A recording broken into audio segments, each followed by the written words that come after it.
8 Juli 2024 kelihatannya menjadi momen bersejarah dalam proses penegakan hukum di Republik ini.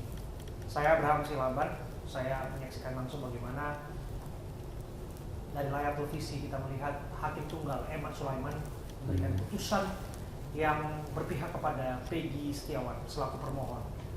Ya, disebutkan bahwa alat bukti yang digunakan untuk menetapkan dirinya sebagai seorang tersangka tidak sah, dan Hakim Tunggal Eman Sulaiman memerintahkan untuk Peggy Setiawan dibebaskan.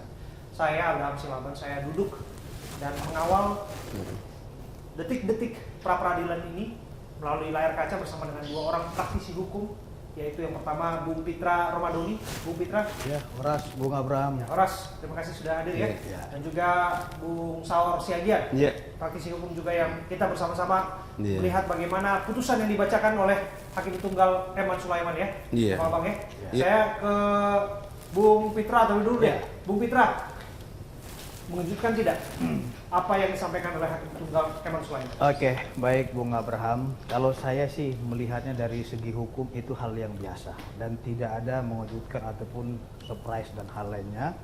Itu merupakan salah satu bentuk koreksi kepada kinerja kepolisian untuk lebih teliti lagi ke depannya.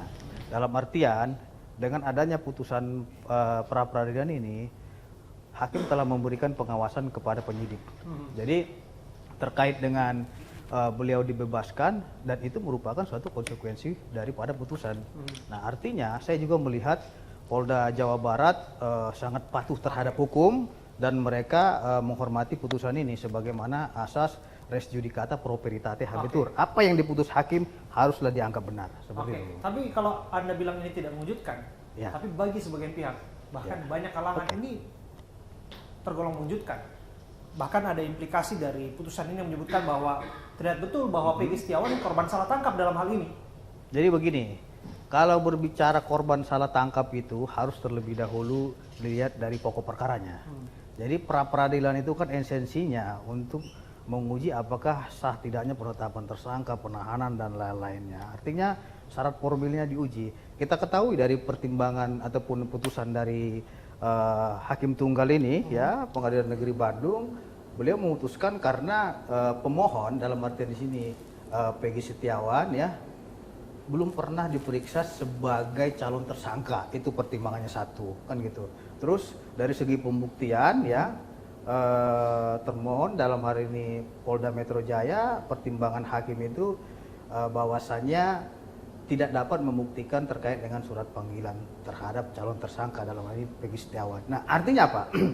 Dengan adanya putusan ini, saya kira ini akan menjadi koreksi dan catatan bagi penyidik untuk melengkapi berkas. Dan ini bisa dibuka kembali gitu loh. Sederhananya kan bahwa sebetulnya bahwa belum ada alat bukti yang menguatkan bahwa Peggy Setiawan terlibat dalam kasus penganiayaan dan pembunuhan Vina. Belum ada bukti yang menguatkan. Dari putusan itu kan menyatakan bahwasannya terkait dengan error in persona ini ya, ataupun si Peggy ya belum pernah diperiksa sebagai calon tersangka. Itu yang saya amati dari putusan hakim tersebut. Artinya apa?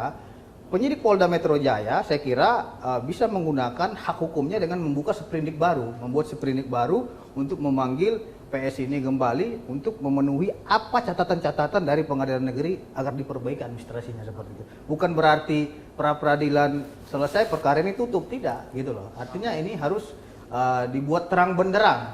Kalaupun seumpamanya beliau ini bersalah, ya sampaikan. Tidak bersalah di mana, ya kan, dari pokok perkaranya. Ini masih substansial terkait dengan syarat administrasi. Bung Saur, disebutkan error in persona. Artinya bahwa Peggy Peron yang disebutkan dalam beberapa kali kesempatan, termasuk dalam BAP, bukanlah Peggy Setiawan yang ditetapkan sebagai tersangka oleh polisi. Komentar Anda? Iya, Pak Bung Bram, sebelum saya ke sana, sesungguhnya ada hal yang fundamental sesungguhnya. Menurut saya putusan pengadilan, pra-peradilan, bukan saja katakanlah kebenaran dan keadilan diwujudkan kepada pemohon, khususnya dalam hal ini Peggy Setiawan. Tapi dalam konteks ini menurut saya rakyat Indonesia kemudian dimenangkan, dan polisi menurut saya dengan putusan pra-peradilan ini menurut saya diselamatkan. Sebab begini, Karena kalau kita bicara Peggy Setiawan, kan tidak bisa kita lepaskan ini kasus tahun 2016. Betul. Jadi saya dari awal dalam posisi standing hukum saya disclaimer Pak Bram, saya bukan salah satu pengacara daripada para pihak. Dari awal saya mengatakan begitu di Krimum Polda Metro Jaya, Polda Jawa Barat mengumumkan dari putusan pengadilan yang telah ingkrah ada 3 DPO. Sepihak mengatakan bahwa hanya ada 1 DPO. Nah, ini saya bilang ini contempt of court dan obstruction of justice. Sehingga saya dalam beberapa waktu yang lalu selalu saya bilang tuh, kalau kita mau menyelamatkan dalam kasus Vina Eki ini secara fundamental, holistik, kemudian supaya adil, tentu jangan sampainya kepada polisi. Sekarang Peggy telah ditetapkan bahwa harus dibebaskan. Nah, sekarang polisi berhenti untuk melakukan penyidikan. Karena apa? Ketika di Krimum Polda Jawa Barat mengatakan bahwa dari 3 itu hanya 1, bukan soal angka. Sebab di dakwaan daripada jaksa penuntut umum yang modalnya dari penyidikan ada 11 yang pelaku. Ya toh, ada Dani di sana, ada Andi di sana, jelas peranannya. Nah, tentu ini sempurna secara sah dan meyakinkan karena juga dengan status yang 2 ini. Nah, sementara di Krimum mengumumkan hanya 1. Nah, dari situ saya awal ini sebenarnya kasus fiktif. Nah, oleh karena itu yang fiktif gimana? Nama-namanya atau kasusnya? Kasusnya fiktif menurut saya. Jadi semua terdakwa ini menurut saya. Kalau saya bilang itu nggak bisa. Jadi menurut saya ini semua terdakwa ini fiktif, makanya saya dorong pendapat saya supaya jangan sampai ini di kepolisian berikan kesempatan yang sekarang 7 terdakwa, 7 terpidana yang sedang sekarang ini di penjara, 1 telah bebas untuk melakukan PK. Sebab saya bilang begitu di Krimum sebenarnya yang mengaku fiktif bukan soal angka 2 dari 1. Sebab begitu jangankan orang disebut, koma titik aja dikurangi, itu tidak boleh putusan. Sama dengan majelis tunggal tadi mengatakan, putusan MK itu harus diikuti secara utuh. Misalnya penempatan DPO. Kalau kita mau menempatkan seseorang DPO, dia harus dipanggil dulu 3 kali. Harus dipanggil dulu 3 kali, kecuali 3 kali dia tidak bisa dipanggil, baru sah untuk mendaftarkan DPO. Nah, artinya yang 2 yang kita bayangkan dari dan Andi, analisis saya juga pasti seperti ini gitu. Katakanlah kemudian bahwa 2 orang itu tidak eksis ataupun 3 orang ini fiktif. Lantas bagaimana Anda mencoba mengambil kesimpulan bahwa kasus ini fiktif? Jadi gini, kan ini bersama-sama, pasalnya merencanakan pembunuhan serta pemerkosaan dengan junto pasal 55. Oke. Jadi yang 11 ini adalah sempurna untuk melakukan. Dani, Andi juga peranannya sangat besar sekali. Nah, tiba-tiba orang ini tidak ada, menurut polisi adalah fiktif, berarti kasus ini kasus fiktif. Karena menurut Anda fiktif itu tidak ada penganiayaan, tidak ada pemerkosaan? Enggak, artinya orang-orang ini semua adalah fiktif, bukan saja yang 3 ini. Ketika di Krimum mendeklar 2 dari 1. Karena apa? Andi dan Dani itu peranannya besar sekali. Itu putusan pengadilan gitu loh. Nah, oleh karena itu putusan yang sekarang ini, oleh karena ini adalah semua tersangka ini bukan saja 3 yang DPO, tetapi yang 11 ini adalah fiktif. Berarti saya bisa ambil kesimpulan error in persona ini bukan hanya Peggy Setiawan, tapi bisa begini, seluruh yang termasuk terpidana. Bung Abram, kalau saya menanggapi Bung Saur ini, saya lihat ini Bung Saur ini hanya asumsi saja dan mengarang cerita. Begini, Bung Saur. Karena kenapa saya bilang Bung Saur hanya mengarang cerita dengan menyebut 11 ini fiktif. Yang mengarang itu dari Krimum Polda ini. Bukan, saya bukan ngomong. Dir Krimum tidak ada membahas mengatakan. Dengar dulu. Tentang 2. Dir Krimum mengatakan 11. Jangankan, artinya apa? Jangankan 2. Saudara telah melalui proses hukum ini. Kita jangankan 2. Kita sepakat ya. Iya. Tunggu dulu. Sebentar, bergantian ya. Karena dia ini enggak. Saudara tadi kan Sebentar. bicara. Saya harus menanggapi dong. Iya. Saudara kan membahas terkait dengan fiktif. Iya. Dan satu lagi. Biarkan Bang Saur dulu. Bung Pitra menjawab. Tegaskan dulu. Silakan, Artinya, Pitra. Kalau berbicara fiktif, saya kira itu tidak tepat. Itu disebut dengan fiktif karena apa? Sudah ada produk pengadilan dari hal ini putusan pengadilan negeri Cirebon ya, Betul. nomor 3, Banding. putusan pengadilan nomor 4 sama putusan nomor 16. Artinya 3 produk hukum ini telah keluar dan itu sudah berkekuatan hukum inkrah ataupun tetap.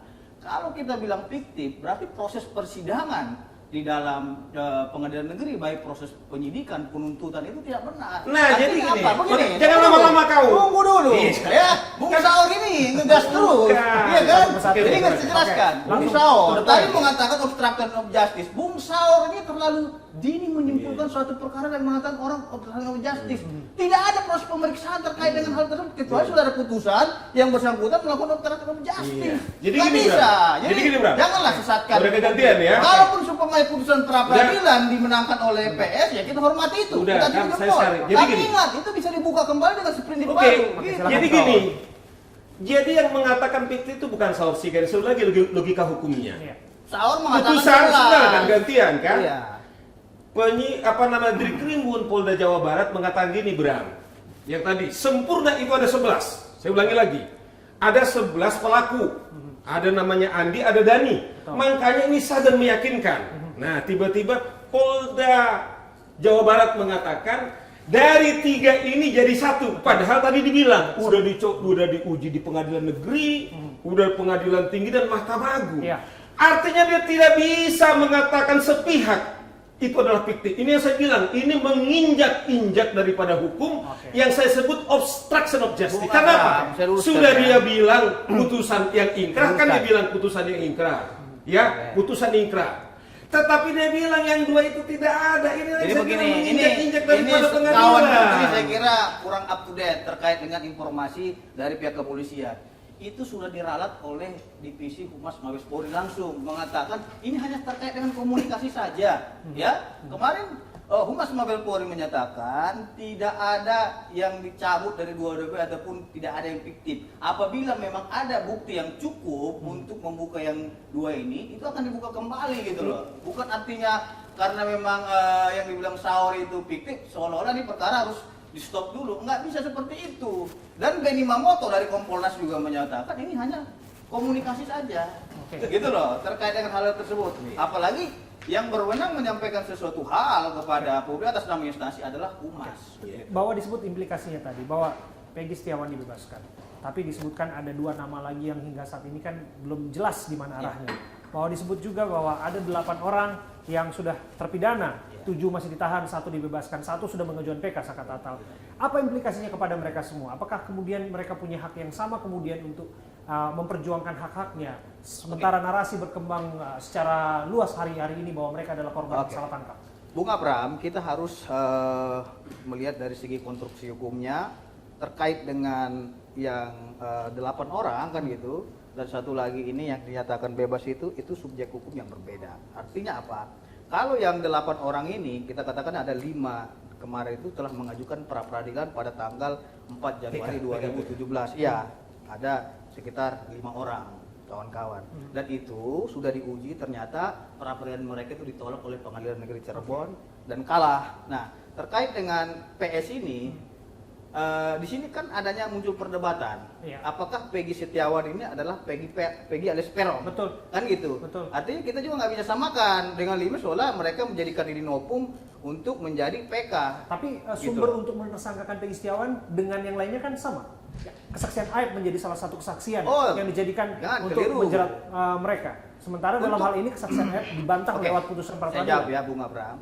Untuk menetapkan tersangka terkait dengan PS ini, ya penyidik tentunya telah memiliki 2 alat bukti permulaan yang cukup, yaitu dari saksi-saksi. Bukan hanya Aib saja loh, ya. Sedangkan terpidana saja ada yang mengakui bahwasanya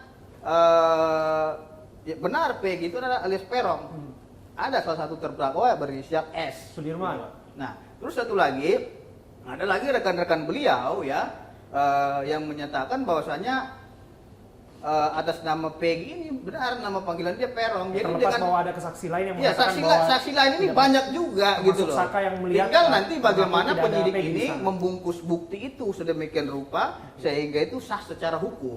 Nah itulah yang diuji oleh rekan-rekan pemohon dari tim kuasa hukum Peggy Setiawan. Saya kira itu sah-sah saja kalaupun sumpamanya kalah Polda Jawa Barat itu merupakan bahan catatan dan koreksi untuk memperbaiki dan berbenah terkait dengan administrasi penyidikannya ini, bukan terkait pokok perkara yang dibahas ini, gitu. Apakah ada implikasinya ke arah sana, Bung Saur? Jadi Mengingat gini, bahwa kesaksian Hayat ini sangat.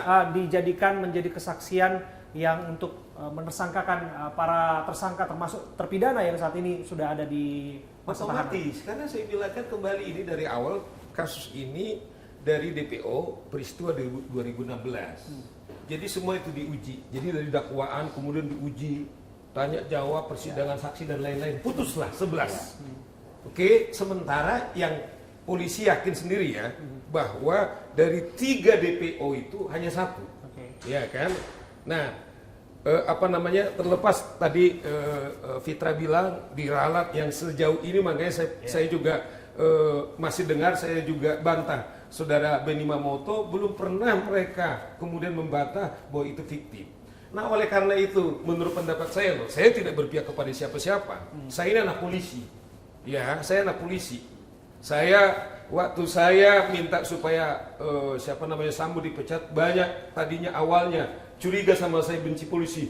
Tapi saya deklar di depannya Abraham, semua pimpinan polisi itu sangat bertanggung jawab kepada saya. Makna sekarang juga begitu. Saya selalu bilang, analoginya begini loh. Kalau kita sayang sama teman kita udah tahu teman kita ini salah, bukan kemudian kita biarkan. Kita ingatkan. Nah dalam konteks ini, ketika saya diminta sebagai praktisi hukum, yang saya bilang, karena memang dari Krimum lah mengatakan dari 3 itu 2 itu fiktif dan tidak ada. Ini yang saya bilang dari awal yang mengatakan bahwa legitimasi kasus ini fiktif. Jangan sampai lagi ada Peggy, berapa ratus energi kita, Bram, akibat kasus Vina. Berapa kali liputannya Abraham kemudian ke lapangan, berapa lama jam kantor saya yang sekarang harus juga jam kantor saya berdiskusi soal ini. Semua satu bangsa kita sekarang sibuk dengan ini, bukan juga hanya jurnalis. Nah itu sebabnya menurut saya kita harus hati-hati. Saya mengatakan ini pendapat saya pribadi, semoga Pak Sigit dengar. Dengan menangnya pra-peradilan ini semua dimenangkan, dan sampai itu tidak hanya pada kepolisian, tetapi juga jaksa ikut berdarah-darah karena sudah ikut mendakwa tanpa dia penelitiannya bagus. Hakim juga ikut berdarah-darah. Nah, satu-satunya itu yang saya bilang kemana-mana, stop sementara penyidikan ini, beri kesempatan yang 7 sekarang ini melakukan PK, sehingga apapun hasilnya nanti kita tunggu. Analisis saya kemungkinan besar seperti kasusnya Peggy ini, sehingga semua terselamatkan. Kembali ke titik nol, kembali ke pokok perkara dari awal tahun 2016. Kalau perkara ini di stop, yang akan menjadi korban adalah, Bukan di stop, ditunda gitu dulu. loh. Yang pertama korban almarhum Pina dan keluarga almarhum Eki. Artinya apa? Ingat loh, bukan hanya yang kita bahas terkait dengan terpidana atau tersangka. Kita harus mengutamakan korban di sini. Korbannya siapa? Ya yang meninggal ini, yaitu almarhum Pina dan Eki. Kalau perkaranya di stop, saya kurang setuju. Mohon maaf Bung Saur ya, kita berbeda pandangan. Karena apa? Karena mereka juga butuh keadilan.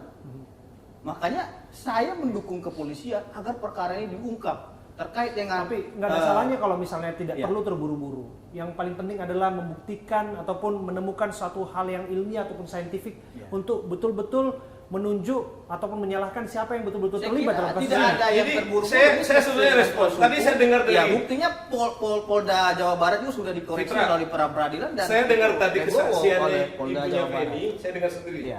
Baru saya tahu namanya Sukaisi kalau tidak salah. Dia bilang begini, Vina, ketika bukan Feni. iya ibunya Vina, kalau nggak salah Sukaisi namanya. Iya. Baru tadi saya ingat, dia bilang dia sangat berbahagia atas lepasnya Peggy. Nah saya bayangkan gini loh bro, dari sisi perspektif dari korban yang dibilang dari Fitra tadi, bayangkan Vina sudah meninggal, minta maaf. Iya. Dan Eki, kita tentu bersedih karena dua anak bangsa, saudara sebangsa kita hilang begitu saja tanpa tahu pembunuhnya pasti kita. Tetapi sebaliknya Fitra, kalau sampai dua saudara kita ini terbunuh, tapi ada lagi korban yang sebenarnya tidak pelaku, bagaimana beratnya beban keluarga daripada Vina dan Eki. Perspektif saya seperti itu. Artinya sudah yang pembunuh nggak ketahuan, tapi ada orang yang menderita. Menurut saya nggak fair juga kepada keluarganya menanggung Vina beban dan dosa Iki. yang bukannya perbuat. Oh iya dong, itu yang dibilang tadi. Saya dengarkan karena saya ikuti peradilan. Saya sangat senang kalau bukan Vegi, tetapi memang dibilang Fitra. Anak saya hilang, tolong polisi juga cari siapa sesungguhnya gitu loh. Nah, mau saya katakan begini loh. Tentu pasti seperti tadi bilang, kenapa kita bilang sementara ditunda dulu, bukan berarti kita tidak cari, tetapi bahwa keluarganya Vina dan Eki akan menjadi triple korban kalau sampai orang dituduh yang tidak pelaku gitu loh. Jadi saya kira ini terlalu cepat kita simpulkan bahwasannya yang dituduh itu bukan pelaku, karena kita harus percaya kepada proses peradilan kita. Ada proses pemeriksaan, persidangan, dan diuji apakah yang bersangkutan pelaku atau tidak. Itu nanti di pokok perkara saya kira. Dan ini juga peradilan ini bukan menyangkut pokok perkaranya, apakah dia benar melakukan tindakannya, bagaimana caranya. Bukan itu yang dibahas. Di dalam peradilan ini hanya membahas tentang syarat formilnya. Apakah seperti tadi surat panggilannya, apakah ada panggilan sebagai calon tersangka, apakah ada surat penyitaan terkait dengan barang bukti. Iya. Syarat-syarat itu dulu yang administrasinya ini yang diapa. Kalau masalah benar atau tidaknya dia pelaku itu melakukan itu nanti di pokok perkara. Namanya juga pra peradilan. Artinya apa? Kita juga jangan menyimpulkan bahwasanya terlalu dini yang bersangkutan bukan pelaku atau tidak. Kita serahkan kepada proses hukum yang sedang berjalan ini. Kita percayakan kepada penyidik. Artinya ada sistem yang mengkoreksi ini. Pengadilan negeri mengkoreksi melalui pra peradilan. Artinya ada sesuatu hal yang kurang syarat formilnya, yaitu terkait dengan panggilan tadi. Tapi lepas dari itu, terlanjur tahan yang namanya Peggy Setiawan. Ya. Nah, kemudian pertanyaannya adalah apakah dalam hal ini tidakkah kemudian yang bersangkutan punya hak-hak dalam hal ini yang sudah menjadi tahanan pada prakteknya pra peradilannya dimenangkan oleh pihaknya. Terkait dengan penahanan itu sudah jelas diatur dalam pasal 24 KUHP. Dan terkait dengan sprindik itu diatur dalam pasal 109 ayat 1 Kitab Undang-Undang Acara Pidana. Apabila memang penyidik telah menemukan bukti permulaan yang cukup dan sah, saya kira dua alat bukti yang cukup juga. Apabila memang penyidik berkeyakinan yang bersangkutan melakukan dugaan tindak pidana, itu adalah hak subjektivitas daripada pihak penyidik, dan itu nggak bisa kita itu. Kenapa ditahan? Kenapa ditahan? Yang pertama, mungkin dari subjektivitas penyidik menganggap agar tidak terjadinya menghilangkan barang bukti, agar tidak melarikan diri dan lain sebagainya. Nah, terkait dengan hal tersebut, negara telah mempersilahkan ataupun menyiapkan ruang untuk itu melalui pra peradilan diuji. Nah, kalau memang sudah diuji seperti yang kita lihat ini dinyatakan syarat formilnya belum terpenuhi seperti panggilan tadi sebagai calon tersangka, itu sah-sah tinggal diperbaiki oleh penyidik, nggak ada masalah. Oke, Bang Saur, kalau Anda jadi Peggy akan seperti apa? Jadi gini loh, ini harus kita, karena ini edukasi hukum, proses penetapan namanya hukum formil. Ya. Oke, materinya itu kan material, tapi jangan salah. Yang mana lebih sakral, hukum materialnya kah, hukum formilnya? Sama-sama sakral. Ya. Makanya tadi putusan MK, putusan pra peradilan itu, dia mengutuk putusan MK bahwa harus dipanggil dulu calon tersangka, baru setelah itu tetapkan tersangka. Ini kan kebalik, tersangka dulu, kemudian baru diperiksa. Bayangkan itu formilnya yang tadi pemeriksaan. Tapi jangan salah, akibat tidak becus dalam penerapan hukum formilnya yang tadi administrasinya bahasanya, tetapi risikonya yang saya bilang, kemudian Peggy Setiawan, saudara kita sebangsa, ya, bahwa sekalipun dia seorang kuli bangunan, yang dia adalah punggung keluarga. Kalau kita dengar sama Fitra bahwa dengan 200.000 setiap minggu untuk membantu adiknya, kan hak perdananya kan mati sekarang. Itu yang kita bilang bahwa tidak boleh serampangan untuk itu juga diikuti oleh peradilan atau di hakim tunggal.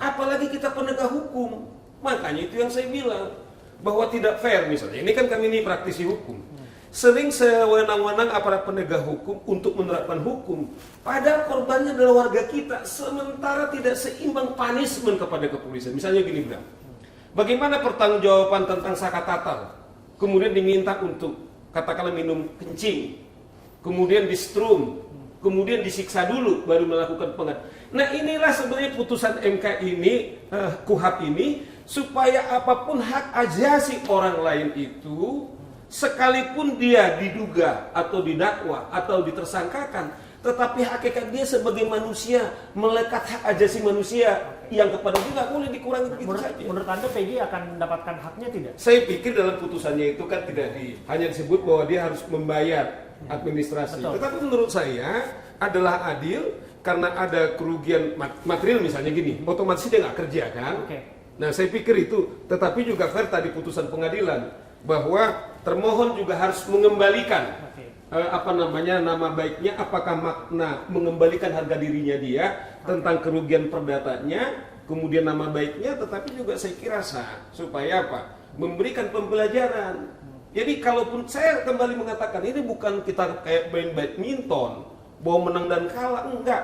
Putusannya demi keadilan, bukan demi kemenangan dan kekalahan.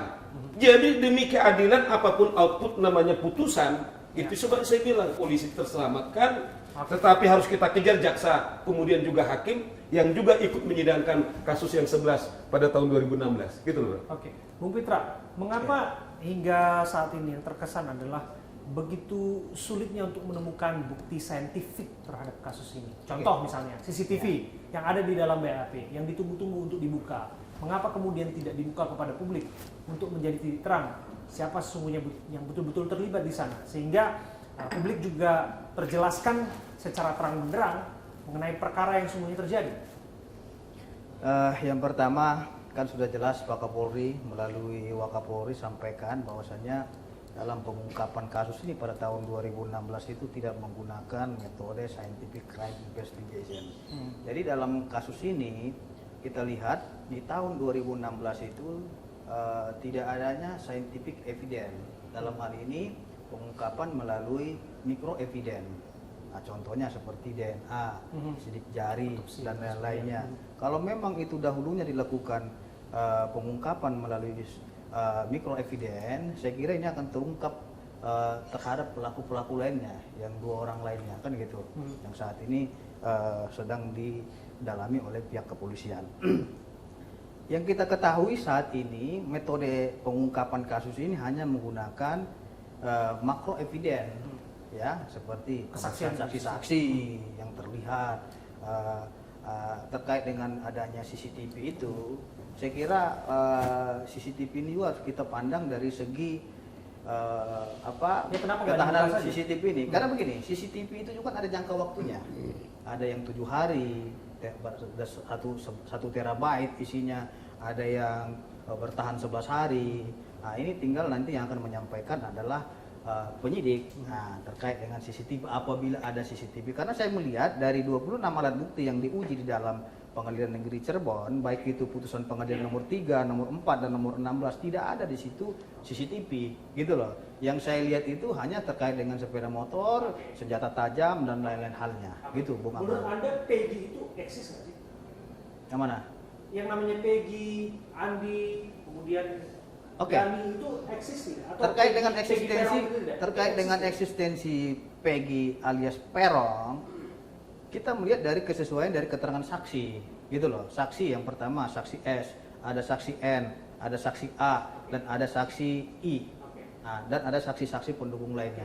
Artinya apa? Satu, ya. Peggy Peron itu benar-benar ada, benar-benar eksis. Itu menyangkut terkait dengan pokok perkara dan proses pendalaman penyidikan. Artinya saya juga tidak mau mendahului penyidik, biarkan nanti penyidik akan yang mengungkap ini.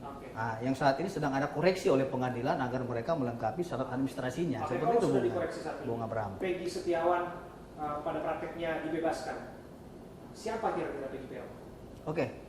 Kan kemarin juga Polda pernah menyampaikan bahwasannya salah satu yang dimaksud mereka itu ada memiliki tato bintang dan lain-lainnya. Tentunya itu kan diuji juga oleh pihak kepolisian melalui scientific evidence. Nah, mereka telah melakukan seperti uji poligraf, tes kebohongan, uji psikologi dan lain-lainnya.